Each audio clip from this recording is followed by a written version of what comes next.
Olá, sejam todos muito bem-vindos. Hoje começaremos o Evangelho no Lar, aos sábados. Essa será a parábola das bodas. Então, para todos que estão entrando posteriormente, após a gravação, agradeço por vocês estarem aqui. Peço a todos que vão sentando, relaxando e deixando vibrações positivas influir no coração, se envolvendo com muita paz e muito amor. A todos os nossos irmãos que agora estão entrando, sejam muito bem-vindos. Fico muito feliz por todos estarem entrando. Lembrando-se novamente, peço a todos que se acalmem, que vão se envolvendo através dos pensamentos divinos e que neste momento de aprendizado e de vibrações possamos sempre elevar-nos e deixarmos mais o amor nos influir. Então, Débora, boa tarde. Boa tarde, Elvira. Bruna, boa tarde. Obrigado a todos que estão entrando. E para vocês que entraram agora, separem a água fluidificada, por gentileza. Sidney, boa tarde. Então, por favor, deixem a água ao lado de vocês, para que aí sim possamos fazer as vibrações.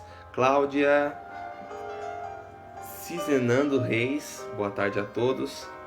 Bom, então já entraram algumas pessoas e que aí sim possamos começar o nosso Evangelho no Lar. Vamos fazer então uma oração inicial, fazer uma Ave Maria. Então, vamos começar. Ave Maria, cheia de graça, o Senhor é convosco. Bendita sois vós entre as mulheres, e bendito é o fruto do vosso ventre, Jesus. Santa Maria, Mãe de Jesus, rogai por nós, pecadores, agora e na hora de nossa morte. Amém.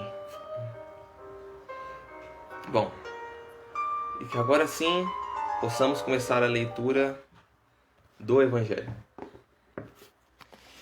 A parábola de hoje está no capítulo 18, para quem quiser acompanhar no Evangelho. É a parábola do festim das bodas. Então, começa dessa forma. Jesus, respondendo, tornou a falar pela segunda vez das parábolas e dizendo: O reino dos céus é semelhante a um homem, rei, que fez as bodas ao seu filho, e mandou seus servos a chamar os convidados para as bodas, mas eles recusaram ir. Enviou de novo novos servos com este recado: Dizei aos convidados: Eis aqui tenho preparado o meu banquete, meus touros e meus animais, cevados, estão já mortos, e tudo pronto, vinde às bodas. Mas eles desprezaram o convite, e se foram para a sua casa de campo e outro para o seu tráfico. Porém, lançaram a mão dos servos que lhes enviaram, e depois de haverem ultrajado, os mataram. Mas o rei, tendo ouvido isso, se irou, e tendo feito marchar seus exércitos, acabou com aqueles homens homicidas e pôs fogo em suas cidades. Então disse aos seus servos: As bodas, com efeito, estão aparelhadas mais do que estavam convidados. Não foram dignos de acharem-se no banquete. Ide às saídas das ruas, e quantos achardes, convidai-os para as bodas. E tendo saído seus servos para as ruas, congregaram todos os que acharam, maus e bons, e ficou cheia de convidados a sala do banquete das bodas. Entrou depois o rei para ver o que estavam à mesa, e viu um homem que não estava vestindo a veste nupcial. E disse-lhe: Amigo, como entrastes aqui, não tendo vestido a veste nupcial? Mas ele se emudeceu. Então disse o rei aos seus ministros: Atai de pés e mãos, e lançai às trevas exteriores. E ali haverá choro e ranger de dentes, porque são muitos os chamados e poucos os escolhidos. Em Mateus capítulo 22.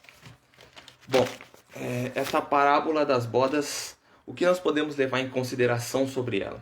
Primeiro que as parábolas de Cristo, elas transcendem, as mensagens que ele nos traz, elas transcendem o decorrer do tempo.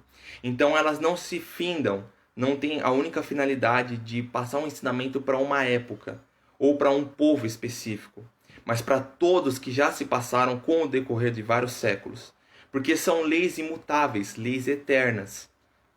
E as parábolas têm essas características muito conhecidas, que são justamente esse tom de simplicidade misturado com algumas palavras que são colocadas e empregadas na época. Porque para Jesus poder passar os ensinamentos dele, na época o povo não entenderia se ele passasse com tanta clareza, com tanto conhecimento assim bem vasto. Porque, por exemplo, se Jesus tentasse explicar sobre perispírito, tentasse explicar sobre conceitos mais avançados de reencarnação, as pessoas não estariam aptas a entender naquela cultura, naquele momento. Então ele usava as palavras dele e se revestiam com as ideias da cultura da época. Então por isso que geralmente as passagens, quando ele queria falar de algo, falava sobre reinado, porque na época tinham reis. Ele falava sobre gado, sobre plantações. Era uma forma de supostamente passar por cima, fazer um revestimento das passagens dele através da cultura da época. E é como tentar ensinar uma criança. Você não tenta ensinar ela um conceito complexo, por exemplo, um átomo. Falar, o elétron é uma partícula que fica voando em cima do... assim, vamos supor, né? Você não vai tentar explicar algo, um contexto complexo para uma criança. Você tem que explicar ela de uma forma mais simples. Falar, o elétron são várias bolinhas que são constituídas da menor partícula. Seria uma forma assim, mais simples de se explicar. E é isso que Jesus tenta trazer. Para isso, ele traz todo esse conhecimento diferenciado. Por isso que muitos ainda acham estranho algumas palavras que Jesus traz nas passagens dele. Mas é justamente com essa intenção de revestir para que mais pessoas possam entender. E que agora sim vamos entrar na parábola, que ele diz assim, ele começa falando que um rei tem um filho, e que este filho vai iniciar um processo de casamento. Um processo de bodas, né? E bodas, traduzindo, seria o quê? Casamento. E no Antigo Testamento, como nós conhecemos pelo nome, né? Que na época ele era chamado como Torá ou como Bíblia hebraica. E como é representada a relação entre Deus e a criatura? Como era representado no Antigo Testamento? Isso. Nada mais era que um casamento. Então sempre que no Antigo Testamento e algumas passagens também mostravam que a relação entre Deus e as criaturas, os seres humanos, seria através de um casamento, em que Deus seria o noivo e a humanidade seria a noiva. Então, tanto até que no livro Cântico dos Cânticos, tem um diálogo entre o noivo e a noiva, que seria, no caso, um diálogo de Deus exaltando a condição da sua noiva e a humanidade exaltando a condição do seu noivo. Para uma relação, por exemplo, para um relacionamento, para que possamos ter uma relação profunda com Deus, assim como no casamento, é necessário o quê? Fidelidade de ambas as partes.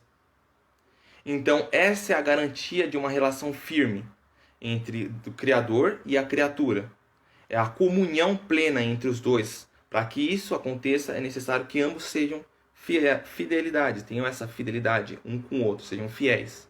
E não é à toa, porque da parte do Criador sempre há fidelidade do nosso lado. Deus sempre é fiel com a gente. E não é à toa que o próprio apóstolo Paulo diz nas cartas dele, ele fala isso, Deus é fiel. Ele está fazendo justamente um jogo com essa ideia de casamento. Então ele está fazendo essa associação do Antigo Testamento com o Novo.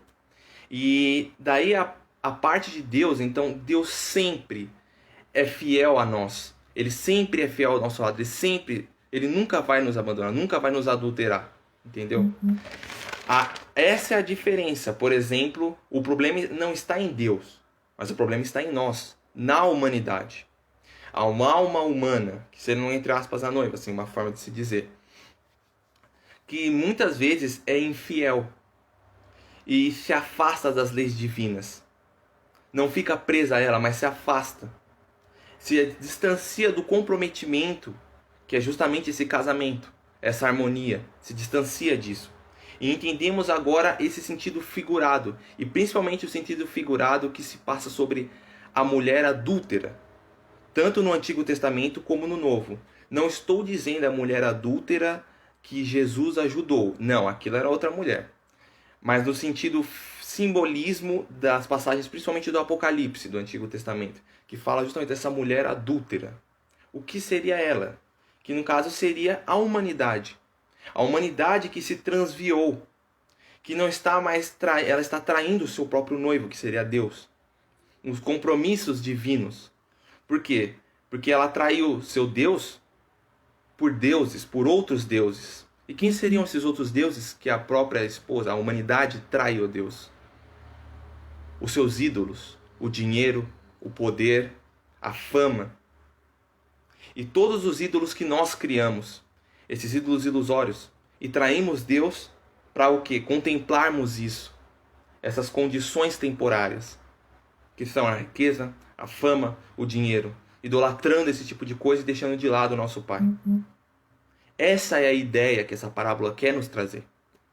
E não só a palavra em hebraico, marido, que é Baal, traduzido em hebraico ficaria assim, é a mesma que ídolos e senhores, entendem? Então por isso que associa duas coisas ao mesmo tempo, tanto marido como senhores e ídolos, porque a representação verdadeira seria essa. Então quando nós começamos a entender isso, nós conseguimos compreender justamente uma das passagens da mulher samaritana, que Jesus está conversando com ela, e aí Jesus começa a falar sobre água, e logo em seguida fala sobre marido, e logo em seguida fala sobre adoração a Deus. Quando você lê esse diálogo pela primeira vez, você fica se perguntando o que uma coisa tem a ver com a outra.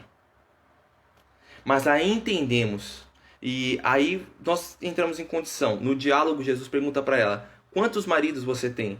Ela fala, tenho 5 maridos. Ela teve 5 maridos. E o que acontece? Na Samaria, era uma nação povoada por povos pagões. Então, após a conquista dos assírios. Então, foram 5 povos. E não é à toa essa quantidade. Cada um com o seu Deus. E aí Jesus diz para ela que te daria um 6º marido. Que seria de fato o marido que ela amaria. Que é Deus. O verdadeiro, o único. A mulher samaritana nada mais é que um símbolo da humanidade, que ficou com o decorrer de tanto tempo adorando vários tipos de deuses, idolatrando eles. Mas o verdadeiro Deus que ela deveria idolatrar, ela nunca esteve ao lado. Nunca aceitou isso. E como se fosse a humanidade, séculos e séculos, passando. Mas nunca em si consolidando essa conexão, essa harmonia com Deus. Então, é justamente isso, o marido, essa união divina entre os seres. Por isso que Jesus fazia essa relação tão grande entre Deus e a humanidade, através do casamento, através das bodas. E Jesus era justamente o Filho, porque ele veio para a Terra para fazer essa união, para trazer essa união entre a humanidade e fazer esse casamento. Por isso que o rei, sendo Deus, fala para o seu filho fazer essa união. E vem estabelecer de fato essa conexão entre a humanidade e Deus. E aí, como eu disse, o rei é Deus. Jesus é o filho que ele estava preparando e preparou para o casamento. Que o casamento nada mais é que essa harmonia entre a humanidade e Deus. E por isso que João Batista fala uma coisa bem interessante. Ele cita assim e diz para Jesus: o amigo do noivo se alegra quando vê o noivo junto da noiva. E é preciso que ele cresça e eu diminua. O amigo do noivo, naquela cultura da época, era aquele que preparava o casamento para que sim o noivo chegasse. Então João Batista estava preparando os caminhos para que aí sim Jesus pudesse vir. Jesus é o noivo da humanidade. No livro Consolador, o Emmanuel fala justamente sobre isso, na questão 309. Ele diz assim: Jesus é o esposo da humanidade. Ele quem veio efetivar, com o Evangelho Redentor, essa união definitiva entre cada alma humana e seu Criador, com uma condição inefalível para cada um de nós. Então essa ideia, essa é a conexão entre nós, esse é o símbolo das bodas, é esse casamento, é esse comprometimento entre os seres humanos e Deus. a divindade, o Criador. Então Jesus é enviado para nos ensinar o que devemos para iniciarmos essa comunhão com Deus, como podemos fazer isso. E depois, logo em seguida, a parábola passa a dizer assim: e o rei envia os seus servos para ensinar, para divulgar o casamento, não é? Para todos, para convidar todas as pessoas. Então, ao longo dos séculos, foram enviados vários servos. E quem seriam isso? Os missionários, que tanto enviaram conforme o tempo. E quem seriam esses servos? Justamente os missionários, os profetas que foram enviados antes de Cristo, para justamente o quê? Preparar esse terreno. Então, os servos que o rei enviou era para preparar o casamento para o filho, que o filho seria Jesus. E é justamente os profetas são esses servos, os missionários, que foram enviados antes de Cristo para justamente preparar todo esse terreno, para que aí Cristo pudesse vir e as pessoas entendessem mais, aprendessem mais. Então isso levou a... Só que o que aconteceu? Continuando a passagem das parábolas de bodas, mostra que muitos não se interessaram e preferiram cuidar dos seus campos, de seus negócios. E é o que aconteceu conforme o decorrer do tempo. Passaram-se vários profetas tentar ensinar e trazer esse conhecimento. Mas quantos? Quantos se diziam: ah não, eu preciso tomar conta dos meus assuntos, para que aí sim, depois que eu completar eles, aí eu possa me envolver com os assuntos divinos. Não é isso que acontece até hoje? Muitas pessoas preferem esperar e resolver os seus próprios problemas, para que aí sim possam dar início aos ensinamentos divinos, aos ensinamentos espirituais. E preferem esperar esse momento, preferem efetivar os seus problemas, cuidar dos seus negócios e deixar de lado o que realmente importa. Preferem algo temporário do que algo eterno. Achando que necessitam mais se focar em um ponto e deixam de lado o outro, quando poderiam estar fazendo os dois ao mesmo tempo. E é justamente isso que vem mostrar essa passagem. E o que aconteceu com os outros?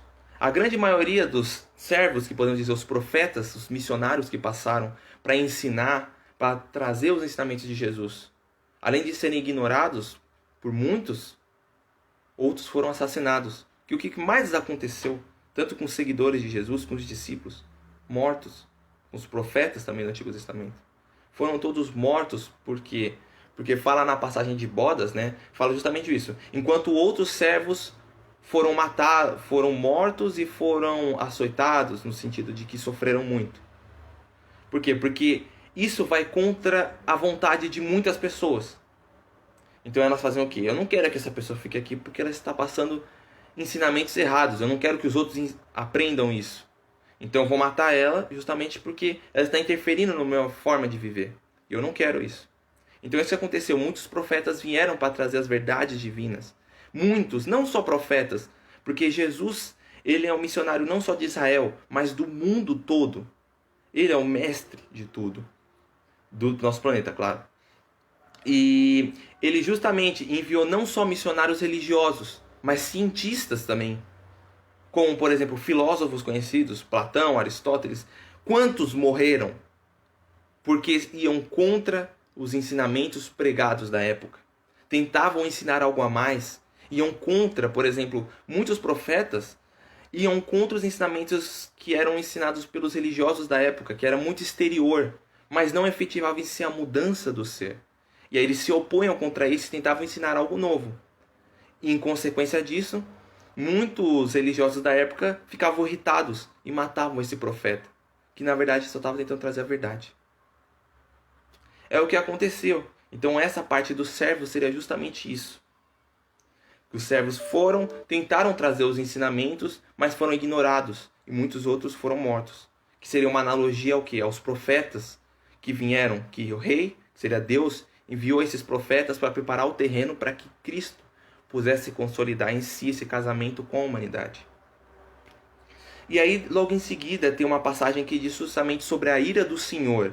E continuando nas passagens das bodas, e diz isso: e o Senhor terá ira e colocará fogo e com seus exércitos caçará os homens. Como assim esse conceito? Dizemos que no sentido de a todas as pessoas que se afastam da proposta divina, resultam-se de algum sofrimento. Então todos aqueles que fogem dos ensinamentos de Deus, fogem dos conceitos divinos e se alinham ao mal, às coisas ruins, consequentemente vão sofrer. Por quê? Porque não estão seguindo as propostas divinas. Não é Deus que vai ficar com ira dos outros, vai ficar com raiva das pessoas. Não é um Deus vingativo. Não é isso. Muito pelo contrário. Mas é a pessoa. Quando você foge das propostas de Deus, quando você se distancia do bem, você só segue o caminho do mal. E o que acontece quando você segue no caminho do mal? Você sofre. Você sofre, você tem perdas, você perde muitas coisas. A sua própria consciência é uma delas. Aquele peso que fica na sua consciência. Esse é o sofrimento que ele vem nos trazer. Porque todos aqueles que se distanciam vão consequentemente sofrer. Nunca vão ter a felicidade, a harmonia verdadeira. E não é que Deus vai ficar irado, que vai ter ódio, que vai ter... Não! Deus é neutro nessa história. Ele já fez as leis dele justamente para isso. E o que seria a túnica nupcial, que também fala logo no finalzinho da parábola, na qual o rei fala que o homem não está vestindo a túnica nupcial e diz para ele ser expulso. O que seria essa túnica nupcial? Porque quem não veste essa túnica seria expulso. É a evolução de cada um. É respeitar a evolução. O rei não expulsa ele porque porque você não está vestindo uma roupa elegante. Não é isso. Não é julgando, mas é porque ele ainda não estava no nível evolutivo, assim, associando agora a algo sério, não estava no nível evolutivo suficiente para estar naquele lugar. É uma pessoa que ainda estava preso muito em pensamentos do mal, muito em vibrações muito baixas.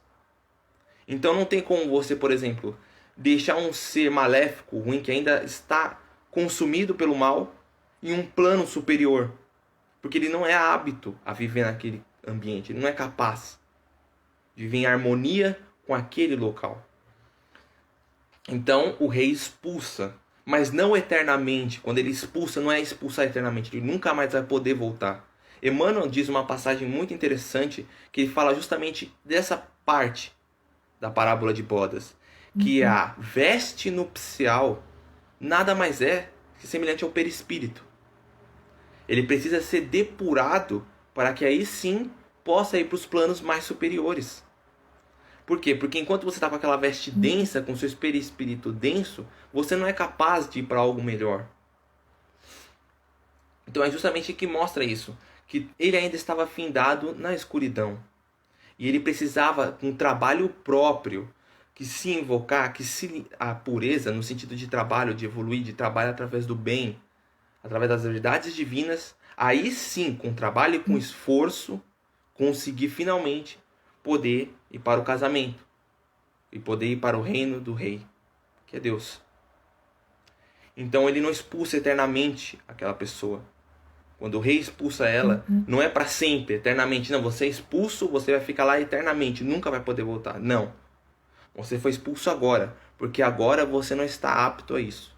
Você precisa trabalhar, se melhorar. Sua condição atual não é a boa, não é uma boa. Você precisa se melhorar para que aí sim você seja bem-vindo e possa vir, porque todos somos bem-vindos.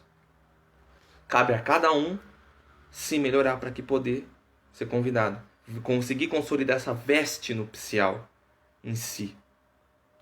E assim acaba a parábola das bodas, que nada mais é que essa associação entre justamente o rei, que é Deus, que convida todos nós, a humanidade, para um casamento, que seria justamente esse vínculo entre Jesus, que seria o Filho, e a humanidade. E logo em seguida ele traz para todos nós os servos, que seriam o quê? Os profetas, os missionários, tentando trazer as verdades divinas para todos nós, nos convidando para o casamento. Mas o que acontece? Muitos ignoraram com o decorrer dos séculos, muitos não ligaram, e em consequência disso, até outros profetas foram mortos por tentarem trazer a verdade. E aí, Deus tenta novamente trazer a todos.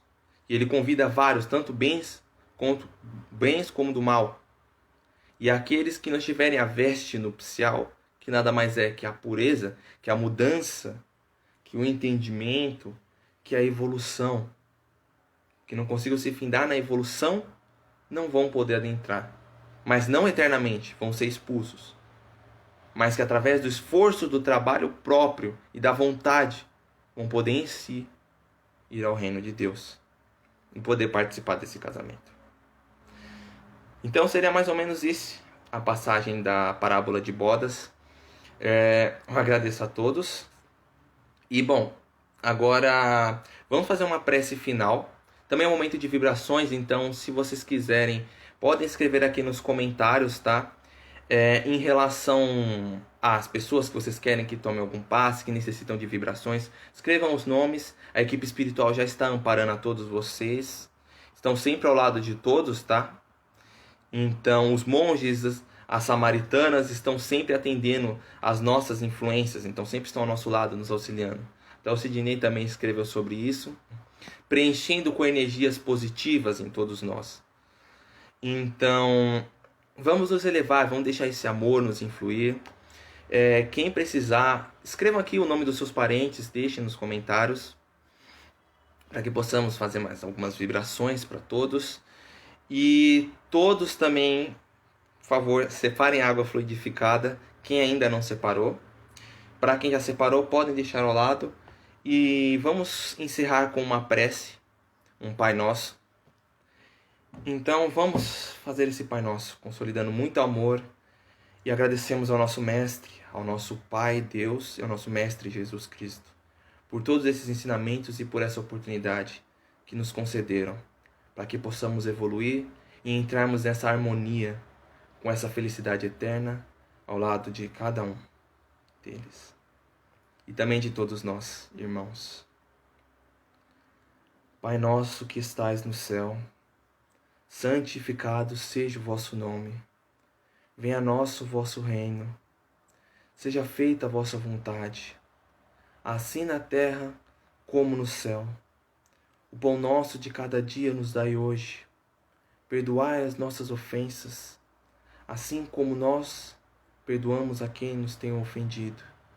E não nos deixes cair em tentação. Livra-nos de todo e qualquer mal, Deus. Que assim seja.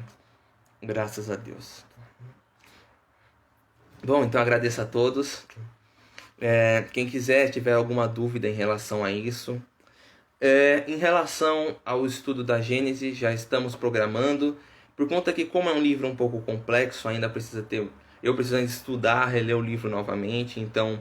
Eu estava querendo começar lá para fevereiro, talvez, mas ainda está um pouco incerto, então é interessante, nós debatemos, mas em si vai acontecer o estudo da Gênesis. Para todas as pessoas que estão com dúvida aqui, Yara, por amor de Deus, harmonia ao lar, a verdade. Para Maria, Benci, Renan Soares, Enzo, já estão separando nomes para que assim possamos consolidar. Então também escrevam nas caixinhas de vibrações aqui no grupo Cascata de Luz. Lá na página do grupo tem uma caixinha onde vocês podem escrever. E quem quiser, já podem beber água fluidificada. Ela já foi fluidificada com o remédio que vocês necessitam, que está sendo necessário. Oração para a Nora da Cida também, ela está pedindo. Para Dani de Queiroz, a Elvira, a Cida, a Lúcia, bom. Yara, Marlene, Jéssica, Carmen, Cíntia, Drummond... Sidney, os dois, Aparecida. Muito obrigado a todos e a todos que eu também não citei por participarem aqui. Agradeço de verdade por mais um momento aqui no Evangelho no Lar, trazendo muita luz, muita paz. Que o nosso Pai esteja ao lado de todos vocês, como sempre está e nunca abandona ninguém. A equipe espiritual também já está auxiliando, ajudando a todos. Então, deixem muita luz, muito amor, deixem esses ensinamentos fluírem e apliquem eles também. Eu também sou um exemplo que tenho que aplicar, porque não adianta só falar, tenho que agir. E muito obrigado a todos vocês novamente por estarem aqui presentes. Muito obrigado a todos. Cláudia, Cida novamente, gratidão. A Jéssica também falou. Fiquem com Deus, um grande abraço a todos e que Deus abençoe a todos.